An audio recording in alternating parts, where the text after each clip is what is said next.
अफगानिस्तान ने पाकिस्तान के भीतर एयर स्ट्राइक करने का दावा किया है। तालिबान सरकार के अनुसार यह सैन्य कार्रवाई पाकिस्तान की हालिया एयर स्ट्राइक के जवाब में की गई। अफगान रक्षा मंत्रालय ने बताया कि अफगान वायुसेना ने पाकिस्तान के बलूचिस्तान और खैबर पख्तूनख्वा प्रांत में मौजूद कथित ISIS के ठिकानों पर फाइटर जेट और ड्रोन के जरिए हमला किया।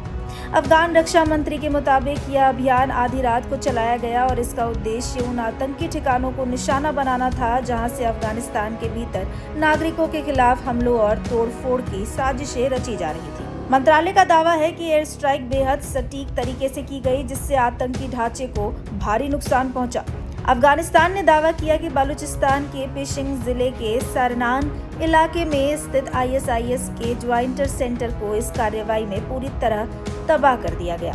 इसके अलावा पाकिस्तान के चित्राल की शाह सलीम घाटी और खैबर पख्तूनख्वा के कंबर खेल इलाके में मौजूद दाइश के ठिकानों को फाइटर जेट और ड्रोन के जरिए निशाना बनाया गया। अफगान सरकार के अनुसार इन हमलों में आतंकियों के ठिकानों को बड़ा नुकसान हुआ। रक्षा मंत्रालय का कहना है कि जिन ठिकानों को निशाना बनाया गया उनका इस्तेमाल अफगानिस्तान के भीतर नागरिकों पर हमला और विस्फोटों की योजना बनाने के लिए किया जा रहा था। मंत्रालय ने यह भी दावा किया कि पूरी कार्रवाई के दौरान केवल आतंकी ठिकानों को निशाना बनाया गया और किसी भी नागरिक की जान नहीं गई। एयर स्ट्राइक के बाद अफगानिस्तान ने पाकिस्तान को कड़ा संदेश भी दिया। रक्षा मंत्रालय ने कहा कि अफगानिस्तान की सुरक्षा के लिए खतरा बनने वाले हर ठिकाने को चुन चुन कर निशाना बनाया जाएगा। सरकार ने स्पष्ट किया कि यदि भविष्य में भी अफगानिस्तान की सुरक्षा को चुनौती देने की कोशिश की गई तो इसी तरह की कार्रवाई जारी रहेगी। अफगानिस्तान ने इस सैन्य अभियान को पाकिस्तान की हालिया कार्रवाई का जवाब बताया है। अफगान सरकार के अनुसार कुछ दिन पहले पाकिस्तान ने अफगान सीमा के पास जमीनी अभियान चलाने के बाद सीमा पर हवाई हमले किए थे,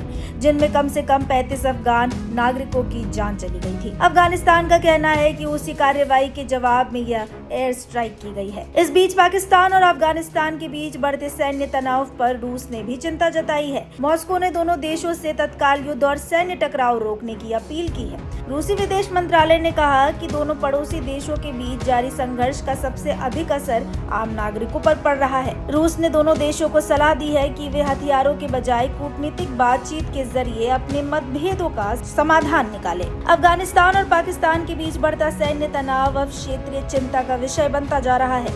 दोनों देशों की ओर से एक दूसरे की कार्रवाई का जवाब देने के दावों के बीच सीमा पर हालात लगातार तनावपूर्ण बने हुए हैं। फिलहाल इस जानकारी में इतना ही। ऐसी तमाम खबरों के लिए देखते रहिए भारत एक्सप्रेस।